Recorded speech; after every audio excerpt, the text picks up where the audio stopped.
سلام بچه، خوش اومدین به این ویدیو. امروز میخواییم بهتون آموزش بدم که چند دلار و چقدر پول جمع میکنیم در همستر. برم لتسکو بزن بریم.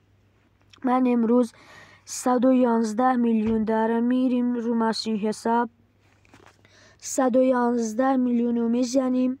قبل از اینکه یادم بره 5 صفر ازش کم میکنیم. 5 صفر رو ازش کم و ضرب در پروفیت میکنیم. هر چقدر پروفیتتون بود ضرب در اون قدر. من 518 بود، ضرب در 518.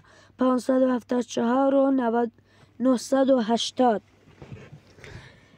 و بعد تقسیم بر 1000 میکنیم. تقسیم بر 1000. 574 و 98 و ضرب در 16 سنت، یعنی 0.16. 91 اینقدر میاد و ضرب در 60 میکنیم. 60 یادتون نره، ضرب در 60 میکنیم.